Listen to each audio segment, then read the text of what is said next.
ඔන්න ආස්වැසුම් ප්‍රතිලාභීන් හැමෝම මග බලාගෙන හිටපු අතිශය වැදගත්ම පණිවිඩය ඊයේ රාත්‍රියේ සුබසාධක ප්‍රතිලාභ මණ්ඩලය විසින් නිල වශයෙන්ම ප්‍රකාශයට පත් කරලා තියෙනවා. ජූනි මාසයේ සල්ලි අතර ගන්න පුළුවන් කවද්ද කියලා අහපු හැමෝටම ඔන්න නිල වශයෙන්ම දිනය සහ මුදල් ප්‍රමාණය ප්‍රකාශයට පත් කරලා ඉවරයි. අද වීඩියෝ එකෙන් අපි බලමු කාටද මේ සල්ලි ලැබෙන්නේ සහ කොච්චර මුදලක් රජයෙන් වෙන් කරලා තියෙනවද කියලා.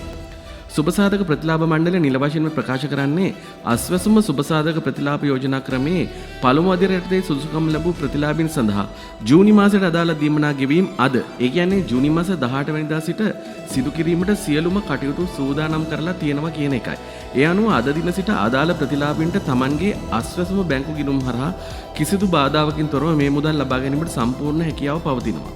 නිවේදනයට අනුව ප්‍රතිලාභී පවුල් ලක්ෂ 13කට අධික ප්‍රමාණයකට ඒ කියන්නේ පවුල් 13,73,248ක් වෙනුවෙන් රුපියල් 1,090 කෝටි 48,02,150ක මුදලක් අද දින කෙලින්ම ප්‍රතිලාභීන්ගේ බැංකු ගිණුම් වෙත ඍජුවම බැර කෙරෙනවා.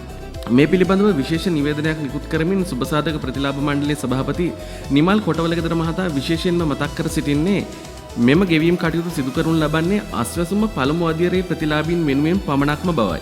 ඒ නිසා පළමු අදියරේ ඉන්න Tamanගේ තොරතුරු නිවැරදිව තියෙන හැමෝටම අද දවසේ ඉඳන් Tamanගේ බැංකු ගිණුම් පරීක්ෂා කරලා මේ මුදල් ලබා ගන්න පුළුවන්. අද දවසේ බැංකුවල පොඩ්ඩක් සෙනග වැඩි වෙන්න පුළුවන්. ඒ නිසා SMS alert එක තියෙන අය ෆෝන් එකට මැසේජ් එක ආවට පස්සේ බැංකුවට යන්න. ඔයාලගේ ගිණුම් වලට සල්ලි වැටුණාද නැද්ද කියලා අනිවාර්යෙන්ම පල්ලෙහෙන් කමෙන්ට් එකක් දාගෙන යන්න. හැමෝටම සුබ දවසක්.